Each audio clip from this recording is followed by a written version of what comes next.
Olá! Quero começar lendo para você um texto muito legal. Está lá em Mateus, no capítulo 7, os versinhos 7 e 8, que dizem assim: Peçam e vocês receberão.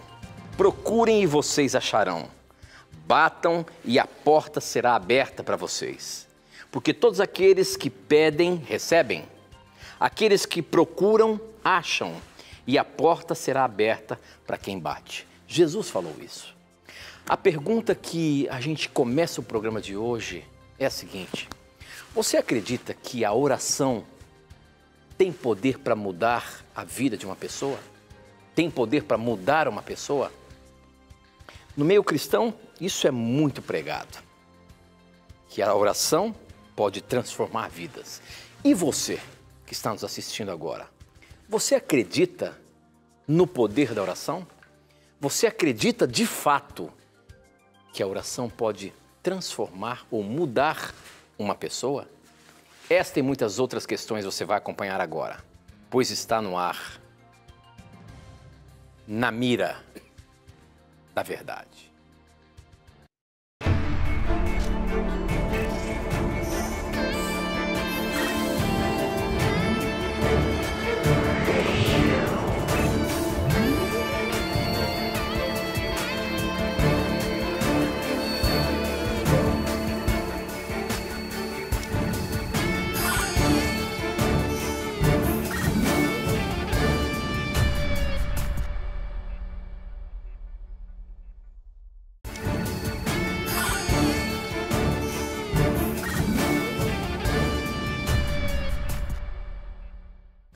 Olá, sejam muito bem-vindos. Mais uma vez estamos aqui começando o programa Na Mira da Verdade.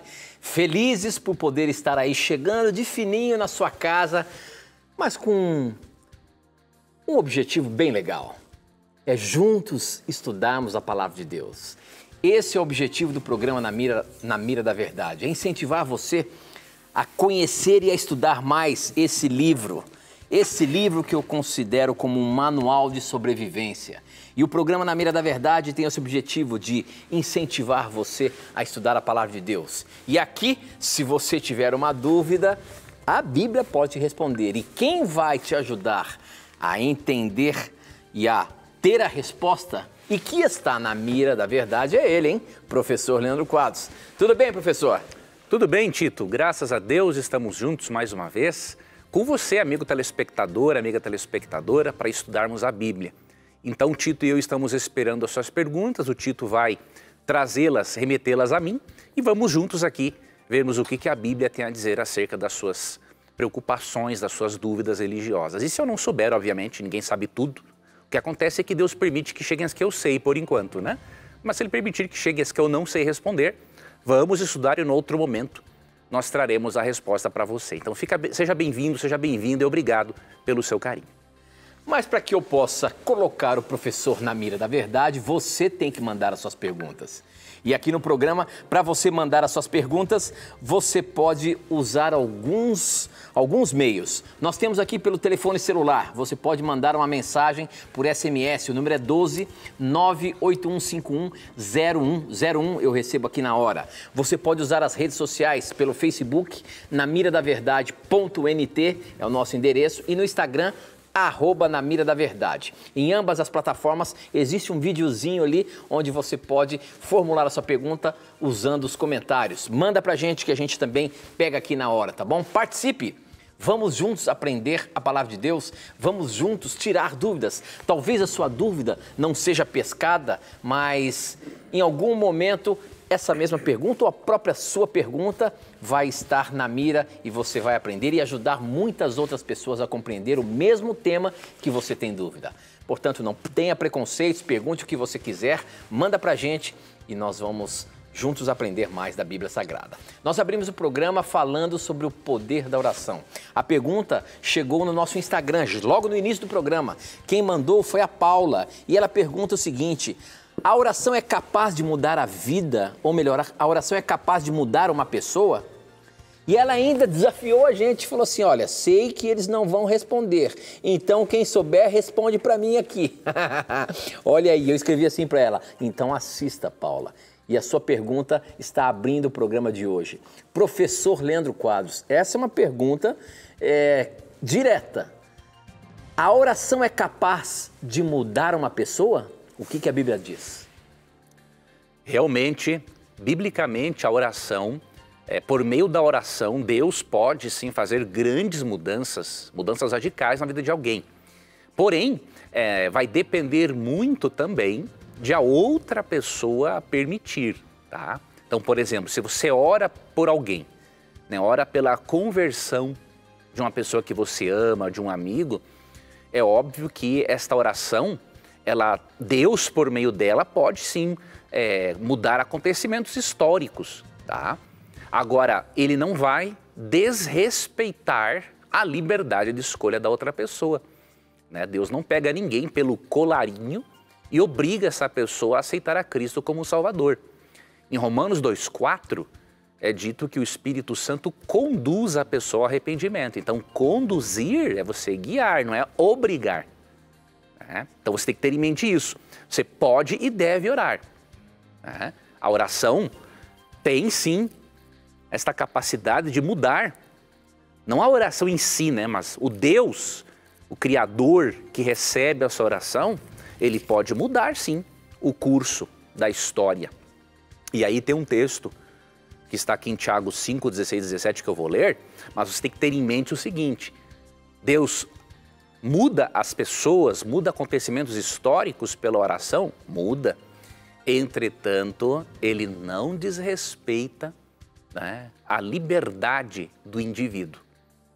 Se o indivíduo não quiser que o Espírito Santo o influencie através dessa oração intercessora, obviamente que o Espírito Santo não vai obrigar. Tá? E aí Tiago 5, 16 e 17 diz assim: confessai, pois, os vossos pecados uns aos outros e orai uns pelos outros para serdes curados. Então veja, a oração, por meio dela, Deus pode inclusive efetuar a cura de uma doença física, né? Continua, muito pode, veja, não é pouco pode, muito pode por sua eficácia a súplica do justo. E aí Tiago dá um exemplo.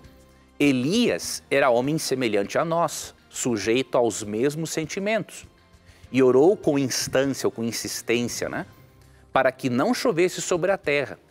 E por 3 anos e 6 meses não choveu. Verso 18, e orou de novo, e o céu deu chuva, e a terra fez germinar seus frutos.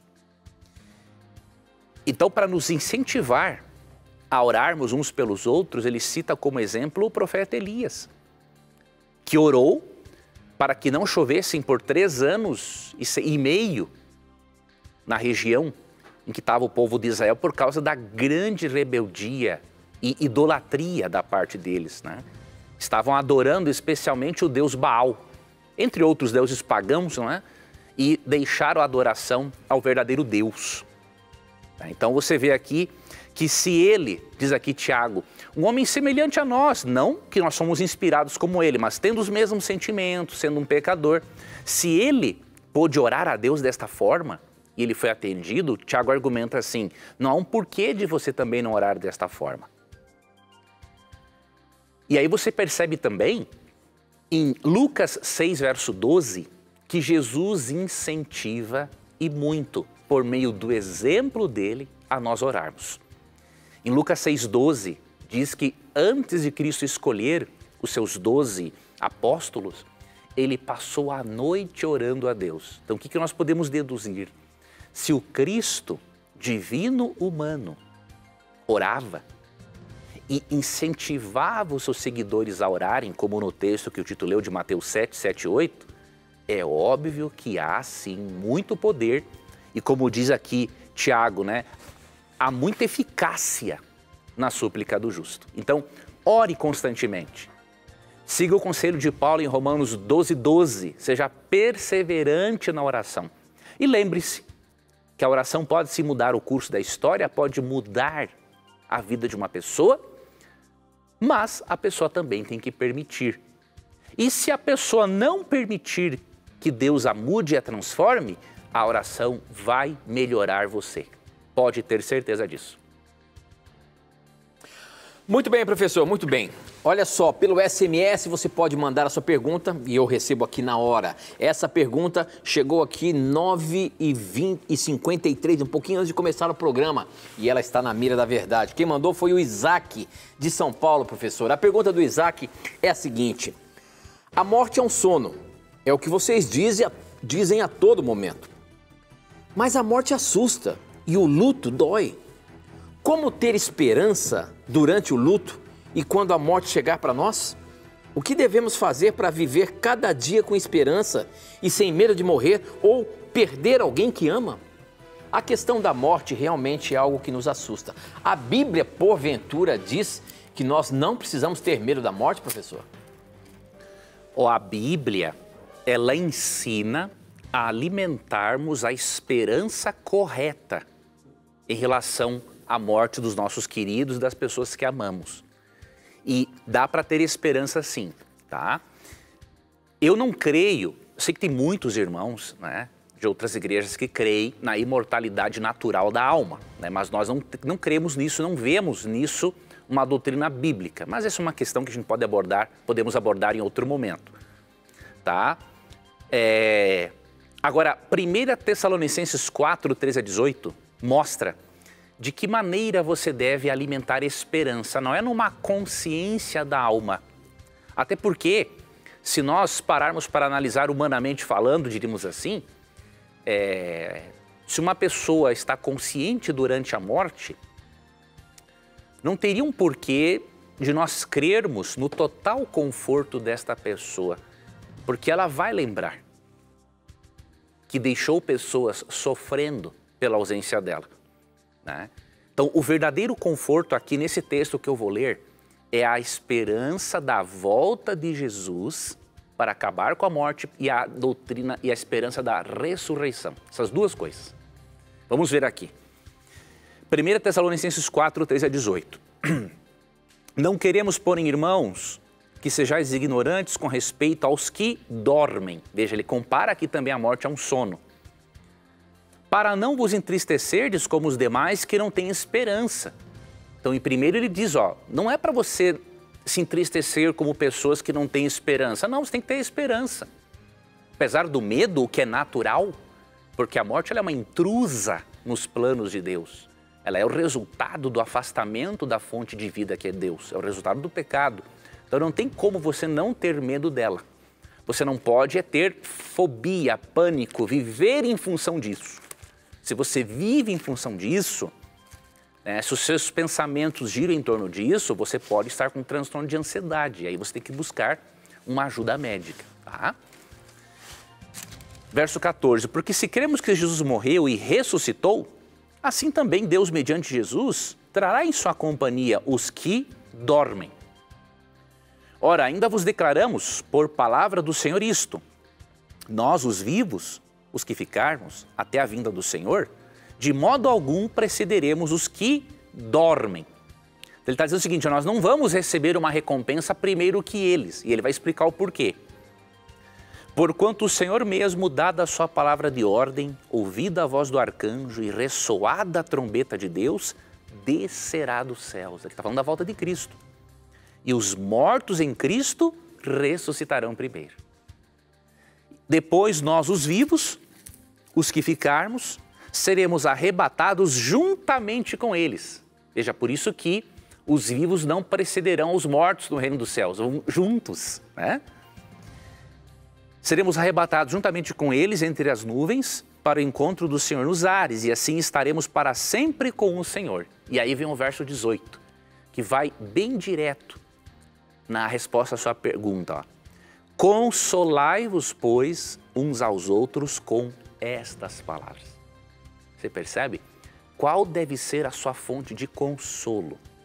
Não é a doutrina espírita, não é o kardecismo, não é a doutrina da imortalidade da alma. As palavras com as quais você deve ser consolado ou consolada são essas palavras de 1 Tessalonicenses 4, 13 e 18. Ou seja, Jesus vai voltar, vai ressuscitar os mortos, transformar os vivos e todos serão levados com Ele para viver a eternidade. Então leia esse texto, reflita nele. E aí você vai alimentar a verdadeira esperança, que é na volta de Cristo e na ressurreição e transformação dos mortos, ressurreição dos mortos e transformação dos vivos. Muito bom, professor, muito bom. A próxima pergunta chegou pelo Instagram. Quem mandou foi o Fábio. Ele diz o seguinte: Fábio Ferreira de Jesus, sou da Igreja Adventista do Sétimo Dia, central de Séries, em Goiás. E estou assistindo este maravilhoso programa junto com a minha esposa e filhos. Inclusive, meu filhinho Miguel está fazendo aniversário. Olha aí, parabéns, Miguel. Está fazendo 9 aninhos, né? Que bom. Bom, eu gostaria de saber sobre Efésios 2,15. Quando fala que Cristo aboliu a lei dos mandamentos. Alguns cristãos pregam que Cristo, através dessa passagem, aboliu a lei. Mas pode essa passagem contradizer toda a Bíblia? Professor Leandro Quadros, Efésios 2,15, eu leio o seguinte: ele acabou com a lei juntamente com seus mandamentos e regulamentos. E dos dois povos formou um só povo, novo e unido com ele. Foi assim que ele trouxe a paz. Falando aqui de Jesus Cristo, professor. Será que esse texto está dizendo que Cristo realmente acabou com a lei dos mandamentos? Como disse o nosso querido telespectador, se esse texto, lido de forma isolada, nos desse essa interpretação, isso contradiria, por exemplo, o que o próprio Cristo disse em Mateus 5, 17 e 18. E aí teríamos que pressupor que o apóstolo Paulo corrigiu Cristo. Isso é inviável, né? O que Cristo disse aqui? Aí eu vou explicar para você Efésios 2,15. Não penseis que vim revogar a lei, que é uma referência aqui aos escritos de Moisés, né? Os 5 primeiros livros da Bíblia. Não penseis que vim revogar a lei ou os profetas, que é o restante do Antigo Testamento. Não vim para revogar, vim para cumprir. A palavra cumprir, do grego plerô, quer dizer completar, encher. Então, em que sentido ele veio cumprir? Ele veio dar à lei o seu verdadeiro sentido e significado. E foi o que ele fez nos capítulos 5, 6 e 7 de Mateus aqui. Tá? Esse é o contexto também. Porque, em verdade, vos digo até que o céu e a terra passem, nem um i, ou seja, nem uma letrinha, nem um tio, nem um acento, jamais passará da lei até que tudo se cumpra. Então, não tem como, né, Cristo ter abolido a lei. Eu até me recordo de um comentário da Bíblia de Estudo Plenitude, né, de Romanos 3,31. Ali quando Paulo fala, ele faz uma pergunta retórica, né? Anulamos a lei pela fé? Ele segue, né? De maneira nenhuma, antes confirmamos a lei. E comentando esse texto, essa Bíblia de Estudo, a Plenitude, diz assim, vou dizer com as minhas palavras, né? Que o próprio fato de Cristo morrer na cruz é uma prova de que a lei não foi abolida. Porque, do contrário, ele teria feito essa mudança na lei de Deus sem precisar ter vindo morrer na cruz. E aí essa Bíblia de Estudo explica. O fato de Cristo morrer na cruz demonstra que a penalidade pela transgressão da lei, que era a morte eterna, era tão grave, era muito grave, e demonstra também que essa lei é eterna. Então o próprio fato dele morrer na cruz demonstra que a lei é eterna. Então dizer que Cristo aboliu a lei como princípio de vida é uma contradição. Assim, tira a força da doutrina da justificação pela fé. Tá? Temos que entender que o que Cristo aboliu na cruz foi o aspecto condenatório da lei. A lei não pode mais nos condenar. Nós que estamos em Cristo. Romanos 8,1. Né? Não há nenhuma condenação para os que estão em Cristo Jesus. Mas abolir a lei como princípio de vida, isso não tem base teológica nenhuma. Tá? E como entendemos Efésios 2,15? Bom, aqui é importante você ler dos versos, pelo menos dos versos 11 ao 16, tá?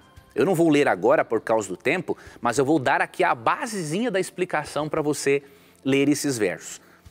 Aqui Cristo está falando, né, de um momento em que havia uma inimizade entre judeus e gentios, tá? Entre judeus e não judeus.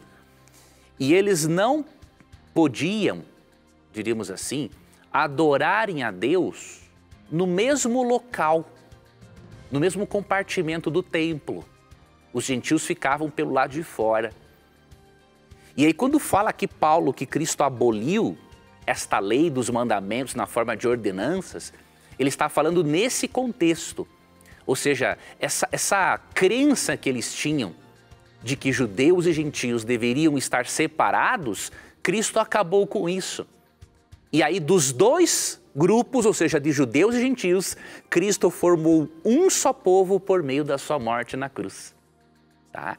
Então aqui não fala da lei no seu aspecto moral, aqui fala desta compreensão judaica de que os gentios deveriam ficar no pátio, diríamos assim, do templo e não juntamente com eles.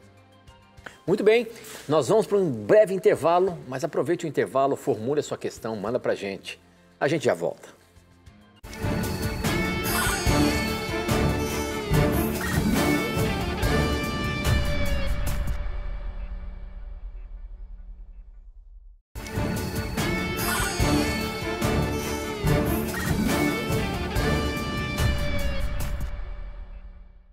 Já estamos de volta e é muito bom ter a sua companhia aqui. Se você está aí agora zapeando na sua TV e caiu aqui na Novo Tempo, esse é o Na Mira da Verdade, um programa de perguntas e respostas bíblicas.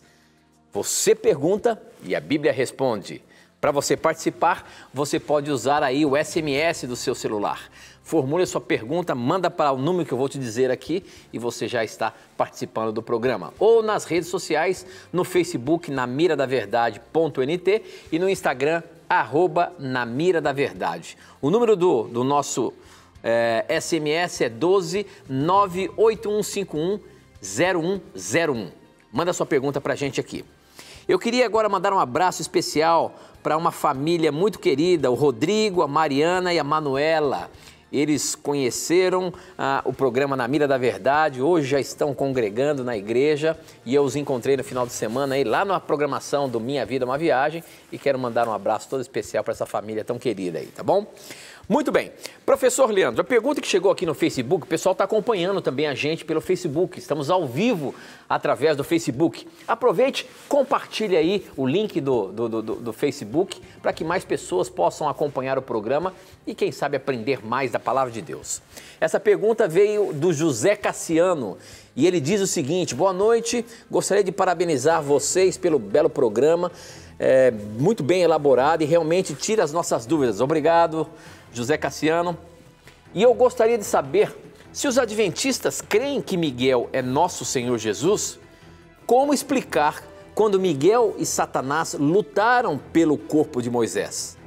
Quando Miguel disse, o Senhor te repreenda, ele sendo Cristo não poderia simplesmente dizer, eu te repreendo, sendo que estava apenas os dois na disputa? Lá em Daniel, quando Gabriel diz que um dos príncipes, Miguel, veio em seu auxílio, o que seria um dos príncipes?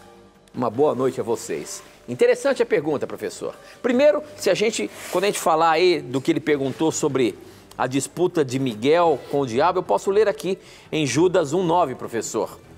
Nem mesmo o arcanjo Miguel fez isso na discussão que teve com o diabo para decidir quem ia ficar com o corpo de Moisés. Miguel não se atreveu a condenar o diabo com insultos, mas apenas disse que o Senhor repreenda você.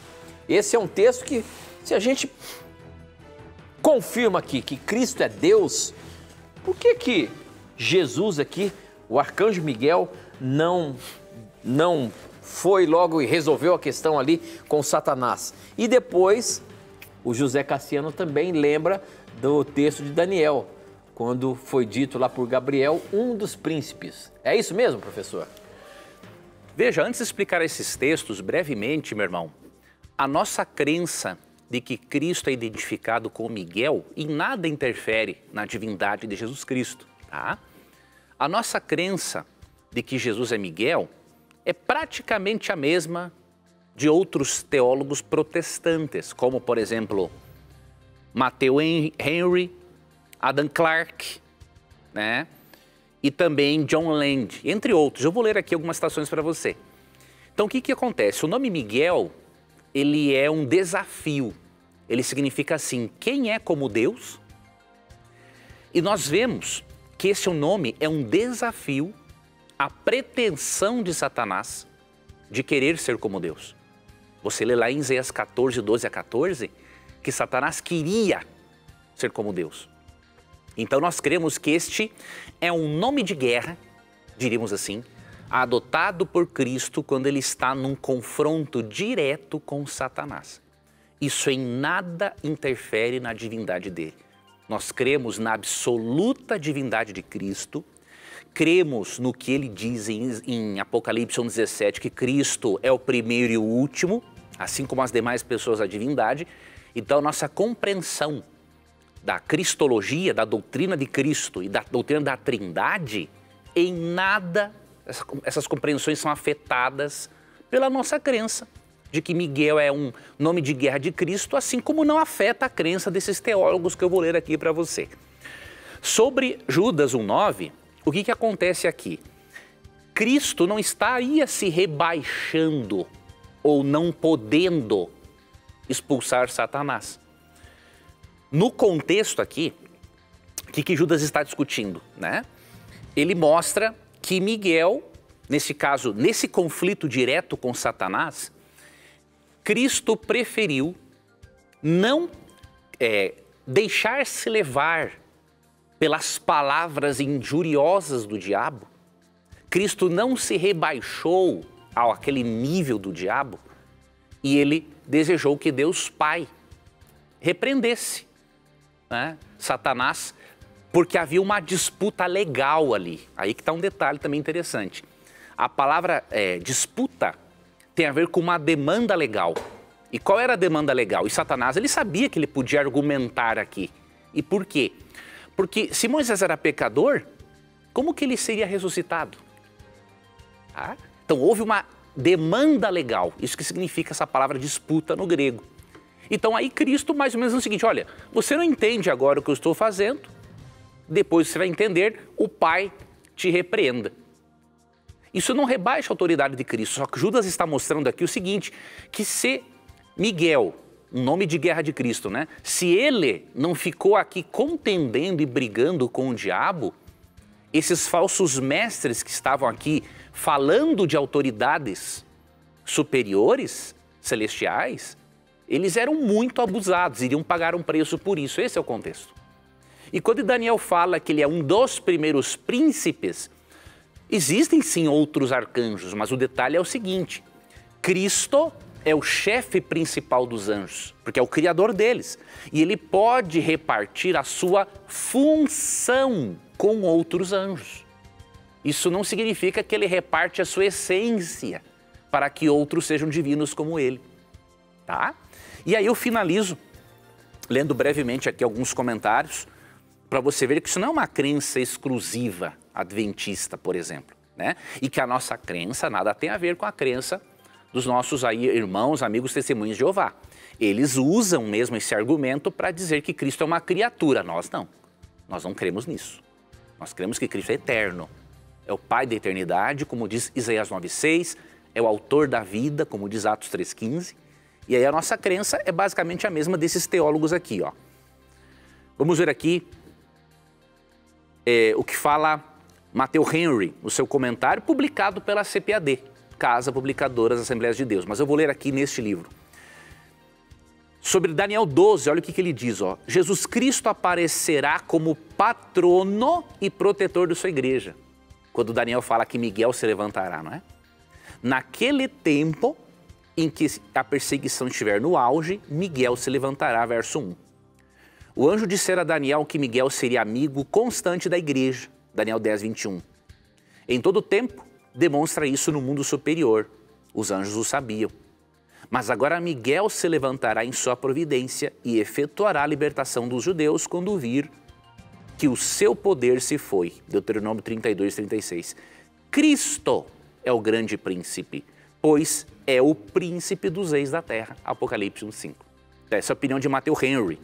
E agora Adam Clarke fala assim, a palavra Miguel significa aquele que é semelhante a Deus. Em consequência, no Apocalipse, este personagem é entendido por muitos como sendo o Senhor Jesus.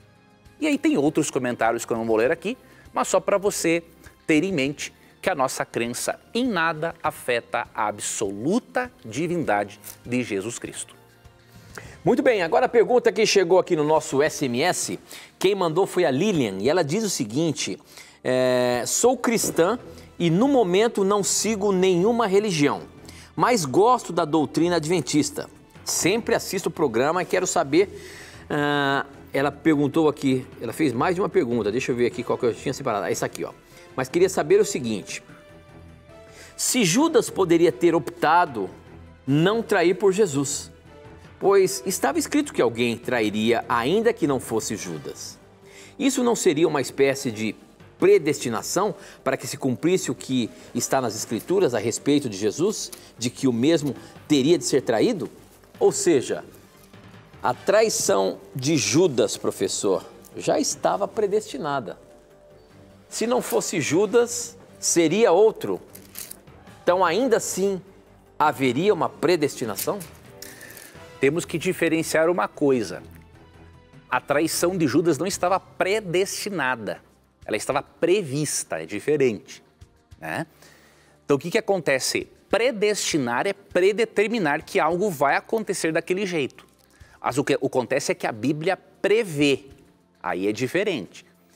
Se Deus predestina pessoas para serem boas e pessoas para serem más, então Deus é originador tanto do bem quanto do mal.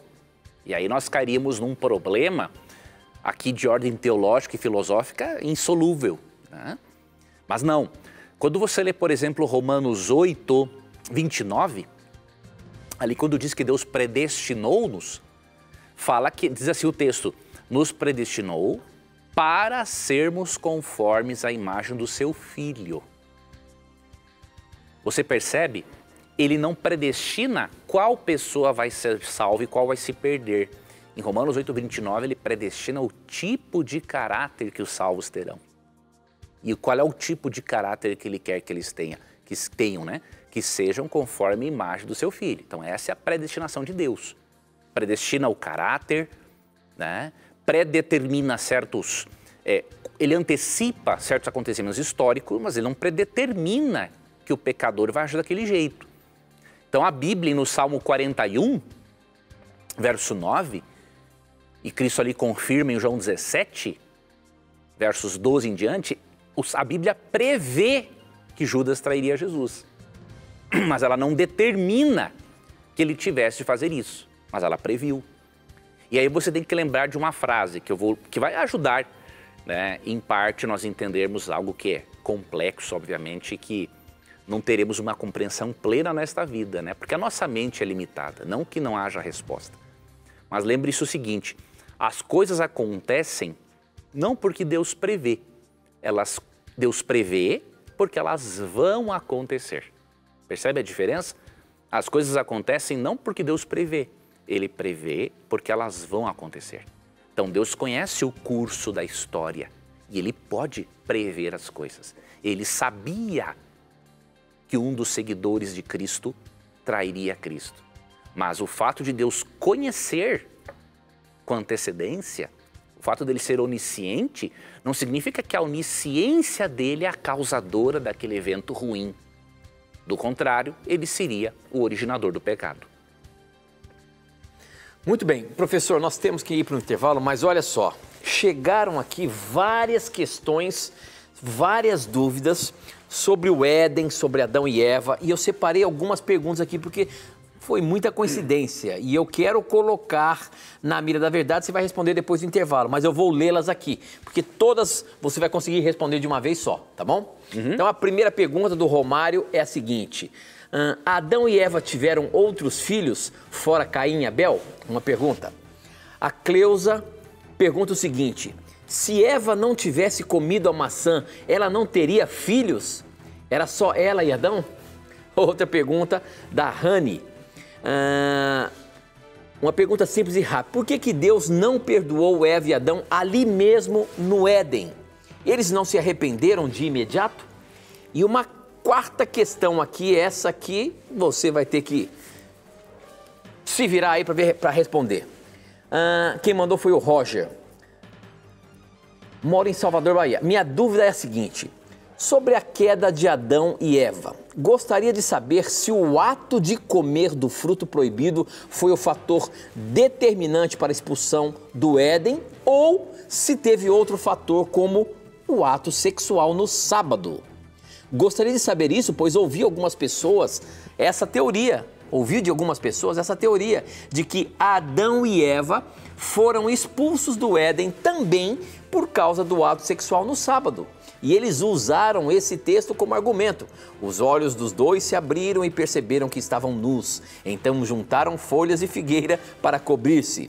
Ouvindo o homem e a sua mulher os passos do Senhor Deus, que andava pelo jardim, quando soprava a brisa do dia, esconderam-se da presença do Senhor Deus entre as árvores do jardim. Olha só a questão, professor. Então se prepare aí, porque depois do intervalo você vai fazer um apanhado geral desse momento da queda do homem, de Adão e Eva. A gente volta já já.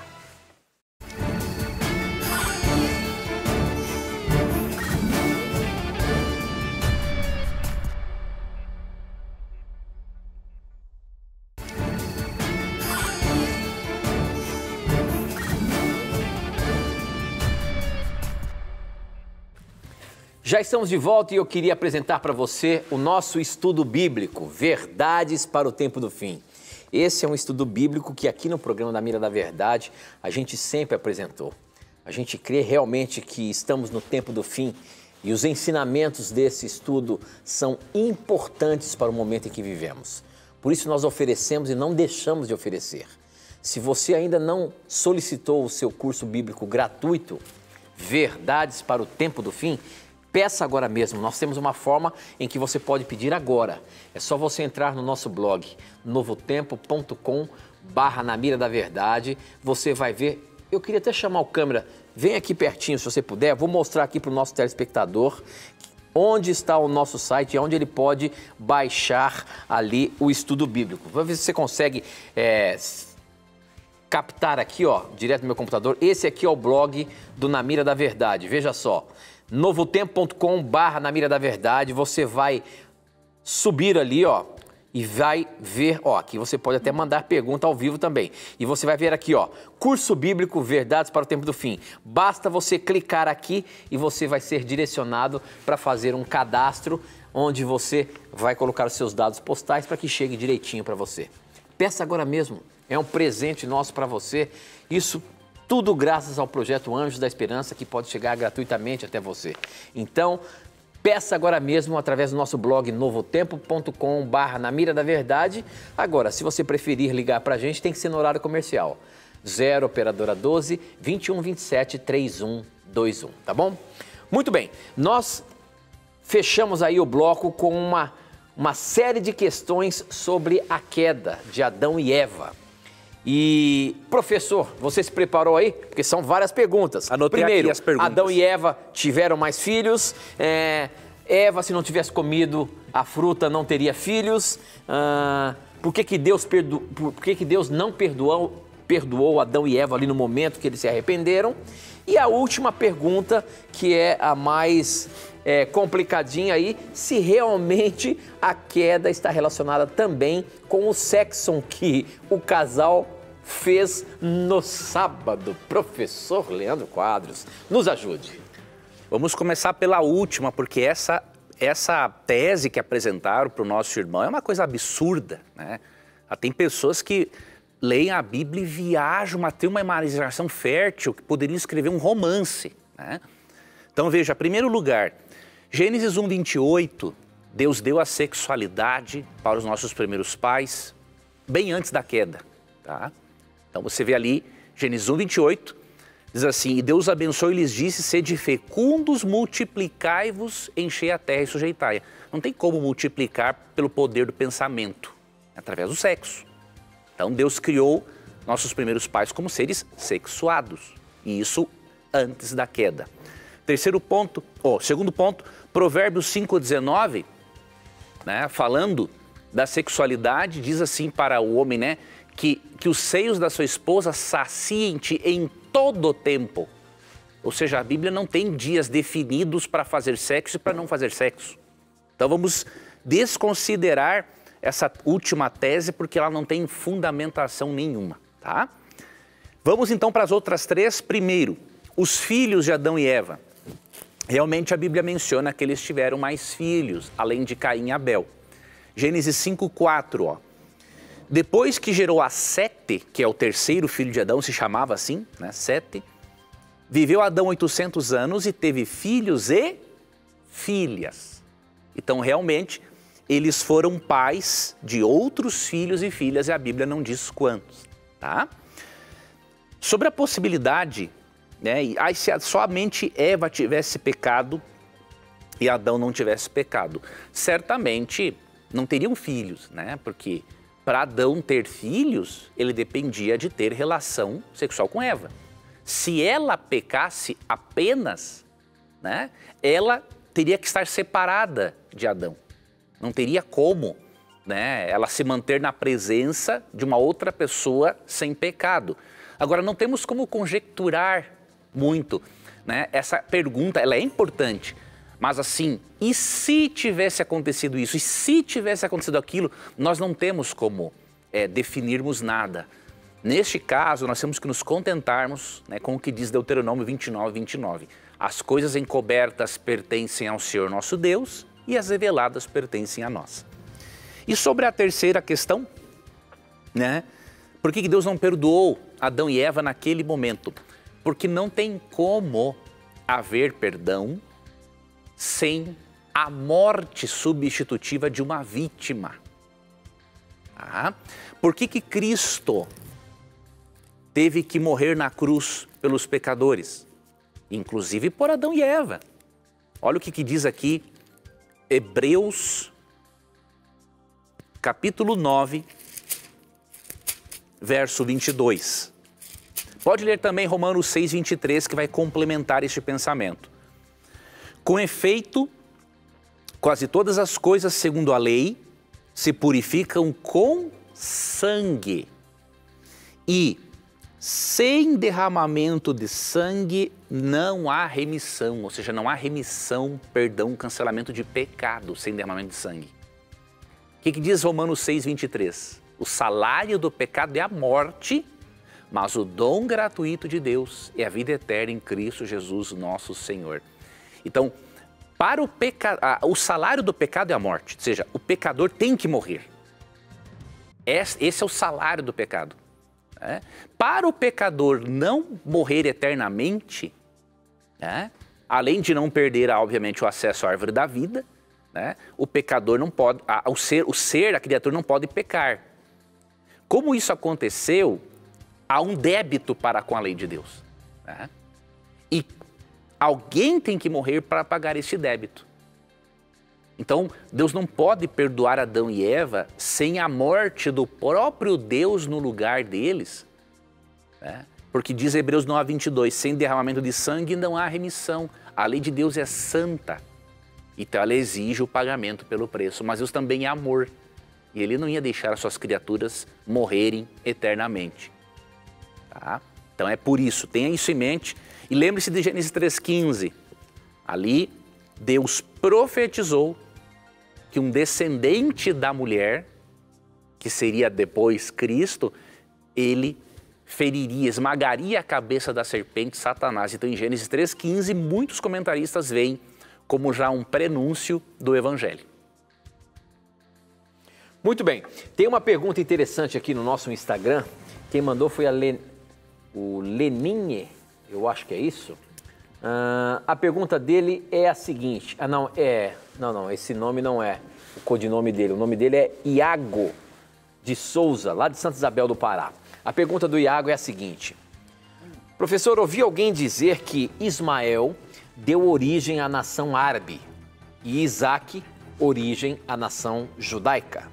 E essa guerra até hoje entre palestinos e judeus se deu por causa do que Abraão fez a Agar, uma coisa que não estava nos planos de Deus.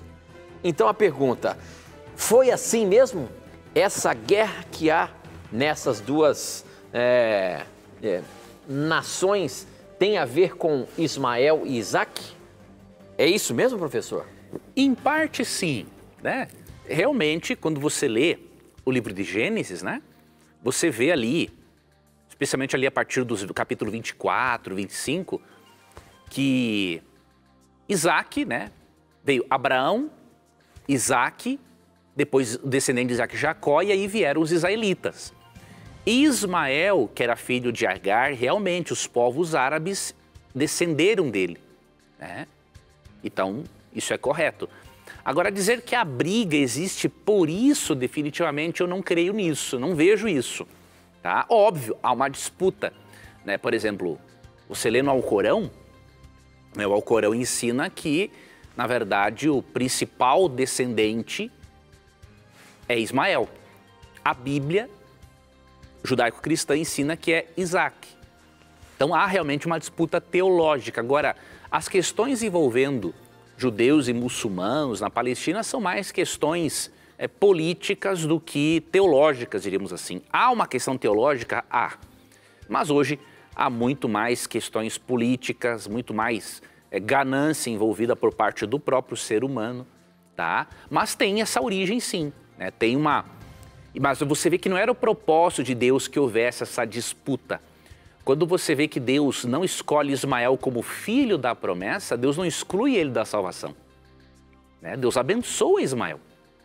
Deus abençoa, né? Deus quer a salvação dos seus filhos muçulmanos, tá? Só que a função de ser filho da promessa e de onde descenderia o Cristo seria ali a partir de Abraão, Isaac, Jacó, né? E não por parte de Ismael. Então nós devemos interpretar assim, não como, já que Deus não escolheu Ismael para esta função, então excluiu da salvação. De jeito nenhum. Apenas Isaac, na verdade, tinha uma função diferente da do seu irmão Ismael. Muito bem. Tem uma pergunta aqui, quem mandou foi a Márcia. A pergunta da Márcia pelo Facebook é a seguinte: moro com meu primo como marido e mulher. Já fomos casados com outras pessoas, mas não somos viúvos. Essa nossa união é pecado? Depois que ele veio morar comigo, descobriu um câncer. Agora estamos lutando juntos. Tenho comigo que essa nossa união foi pela vontade de Deus, nos colocando um na vida do outro. Será que eu estou errada? Professor, essa questão existe aí. Quem sabe a questão do adultério e também aí o casamento entre primos. A Bíblia orienta alguma coisa? E essa situação da Márcia aí, tem alguma orientação para ela? Veja bem, eu não teria como dar uma resposta para ela em relação à segunda questão, né? Se foi plano de Deus ou não, porque eu não sei em que contexto eles se uniram, né? Se foi por causa que houve adultério numa relação anterior ou não. Então, biblicamente, de acordo com Mateus 5,32 e Mateus 19,9 e Romanos capítulo 7, verso 2, um novo matrimônio é autorizado na Bíblia quando há imoralidade sexual pelo lado da outra parte, né, obviamente, ou morte do cônjuge, o que não significa que Deus não possa perdoar, caso a pessoa não tenha conseguido viver esse plano. Mas biblicamente é isso, eu não posso, então, dar uma opinião em relação ao segundo ponto. Sobre o primeiro ponto, de ser um casamento entre primos, a Bíblia não tem uma proibição. Quando você lê Levítico 18 e também o capítulo 20, as relações incestuosas proibidas na Bíblia ali se dá entre pais e filhos, avós e netos, tios e sobrinhos, entre outros, né, graus de parentesco, mas entre primos a Bíblia não menciona. Agora, deve-se considerar, né, a questão médica também. Tá? Existe a questão da consanguinidade. Então, quando há uma afinidade sanguínea, diríamos assim, entre os primos, é muito perigoso os filhos nascerem com graves problemas. Então, a Bíblia não proíbe? Não proíbe. Mas se alguém decidir ter uma relação conjugal com um primo, tem que avaliar isso muito, tem que fazer um exame, tem que avaliar isso de forma espiritual, de forma médica, para não correr em riscos. Agora, se Deus está lhe usando, né, para ajudar essa pessoa que está tão doente, ore ao Senhor, continue ajudando. Agora, eu não posso dar uma resposta definitiva porque eu não sei o seu contexto. Mas, independente disso, saiba que Deus lhe ama, Deus os ama, Deus os perdoa e Deus quer ver vocês muito bem. Eu quero agradecer muito a você que acompanha o programa Na Mira da Verdade e tem feito as suas perguntas. E a você que nos assiste aí. Talvez você hoje está assistindo pela primeira vez aqui o programa Na Mira da Verdade. O objetivo desse programa, primeiramente, é incentivar você a estudar a Palavra de Deus. E depois é tirar as suas dúvidas ao ler a Palavra de Deus. Quando você faz a sua leitura e se depara com alguma dúvida, aqui no programa você tem a chance de colocar a sua dúvida e ter a resposta baseada na Bíblia. Portanto, sempre eu digo, não tenha preconceitos. Pergunte o que você quiser e continue acompanhando a nossa programação. Todas as segundas-feiras estamos aqui às 10 da noite ao vivo para que você possa fazer as suas perguntas. Participe, mande as suas dúvidas para a gente e juntos estaremos aprendendo mais da Palavra de Deus.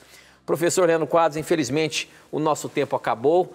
Nós respondemos algumas perguntas aí, queríamos responder muitas. Tem muita pergunta boa que chegou aqui no programa, mas infelizmente a gente não consegue colocar todas. Passa muito rápido, mas a gente não desiste. A semana que vem tem mais. E pela graça de Deus, estamos aí. Obrigado, Tito, por remeter as perguntas dos nossos amigos.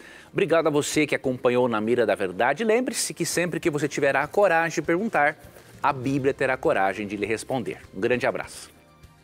E aqui você já sabe, os seus questionamentos e as suas dúvidas sempre estarão na mira da verdade. Até o nosso próximo encontro.